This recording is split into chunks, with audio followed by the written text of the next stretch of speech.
What's a good word, everyone? I'm Kenny Barner, the owner of SportsBooks.com. Welcome to the Sports and More Show, where we break down every single college football team in the Power Four, along with every NFL team. Today, we got the Oregon Ducks. Under 10.5 wins is minus 120. Over 10.5 wins is minus 110. With Dylan, Dylan Gabriel coming over is almost like a clone of the Bo Nix. Maybe just better. I mean, 23 years old, senior, perfect time to transfer over. They are going to look top notch as this team goes forward. Can they get to that elite Ohio State level, Georgia level, formerly Alabama level? That is going to be the question. They have the schedule to do so, but there are some tricky little spots in this Quack Attack schedule. And we'll talk all about that after these 30 seconds. SportsHaveBalls.com is the name of my site. Sports pick packages. We already have 2 plays up. One in college, one in pro. Our only other play we've had so far was canceled.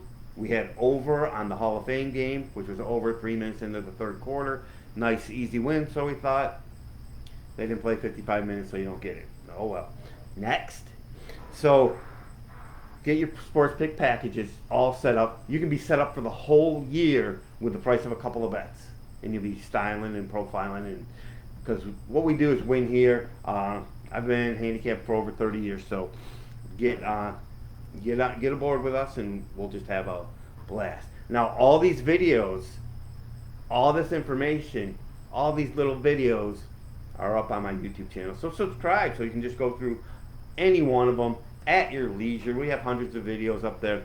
You'll have a great time. So we got the Oregon Ducks, right? So quarterback, Dylan Gabriel, like we said, we know he's big time. From UCF, Oklahoma, no problems there. The offensive line is top notch, and the way these guys are, play fast, this is definitely an offensive line that can wear you down quick, wear you down by the third quarter. The wide receivers are loaded. Tez Johnson is back. Yeah, that's fair. Plus, they brought in Evan Stewart from Texas A&M. That's going to help this already deep receiving core. Running backs are solid. We know their offense is rocking and rolling in the carry dome. We know this Quack Attack is going to be able to put up points. When we look at the defense, we look at D-line has some people gone. Can they reload? I kind of think Oregon's on that level of they can reload. Now, people are going to have they can reload Pac-12 wise, or can they reload Big Ten wise? I believe they're one of the best in the country, with one of the best tandems at linebackers. The DBs have to improve as you can pass on them at times, but this is one solid team that's going to be a top 5 team. I believe this is a team that can actually run and get to the Final Four. So let's look at their schedule. So now, because Oregon is so good and not stupid, I'm not worried about their first game like I would be with a lot of medium to even above average teams. They play Idaho the first game, the number 7th ranked team in the FCS. Yes, as Grizz fans, we call them Idaho. So this isn't just an FCS team. This is a top 10. Number 7 preseason, but it won't be a problem for the Quack Attack. Boise State comes in for their second game again. A decent team from a lower level conference. But Oregon will take care of them. And then they go to Oregon State. So I guess you could say look ahead spots.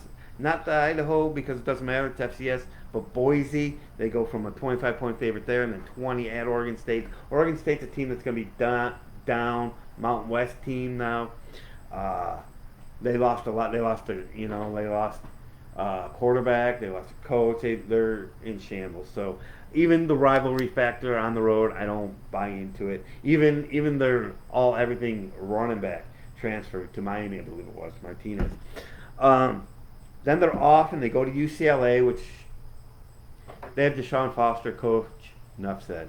And then Michigan State comes in. So they're looking at 5-0 easy as far as I'm concerned. Michigan State coming in, who is going to improve as the season goes along, but they're not at a top 25 level. They're not at Oregon's level, and they're coming on the road. So it could be a look-ahead game. So you might not want to give the 32 points they'll be favored by. And then Ohio State comes in. Watch the video here. Watch the video we have on YouTube of Ohio State that we previewed. See what you got. And these previews are in August. So 5 weeks later we'll come back and see how great we're doing. Or if we messed up on teams, that's fine because we adjust. And when you get your sports back deal, you will see how much we do adjust as the season goes on. Because we're not worried about being right in August. We are concerned about being right the weeks of the bets as it comes through. So, after Ohio State, big time letdown game at Purdue. So, when you see Oregon scoring 700 points, you might want to just temper the brakes a little bit, giving a ton of points to Purdue the next week, as it is a letdown spot. Then Illinois comes in. In Illinois, I guess that could be look ahead because you're at Michigan is next. And although I don't think Michigan is great this year, we know they're going to have the talent to still be good. So they go there. They go to Michigan. I don't rate it as one of the top home field advantages, but going on the road to Michigan, you have to be prepared. And then they come back with Maryland. Now, here's where the schedule gets a little weird for me with Oregon. When they play at Michigan, giving Michigan an advantage there because this is Oregon's 6th week in a row playing. I don't like that. Now, 5 of them they might be able to get rest, so you can go 6. But then number 7 is Maryland. Maryland comes in. Oregon's better than Maryland, obviously, but it's Maryland with 2 weeks to prepare, and it's 7th game in 7 weeks for Oregon. And the same thing happens when they go to Wisconsin, which might be another little step up in class from the Purdue's and Illinois of the world. And that's their 8th game in 8 weeks. Meanwhile, Wisconsin has 2 weeks to prepare for this game. So those are stumbling blocks that people might not see, but especially on the road at Wisconsin, they can be tough at home. We know this. 8 weeks in a row they've played, and it could be a tough spot. Then they're off, and then they have a nice scheduled spot. Washington comes in. Washington, who I believe is going to be better than people think, but they're not going to be at the elite of Oregon. So under 10.5, minus 120, over 10.5 plus minus 110. So it's about a pick 'em. Whether you think they're going to lose the 2 games. As the summer goes, I might like to see if they have a 10 out there. But at 10.5, where's your 2 losses? It's at home to Ohio State, at Michigan, at Wisconsin.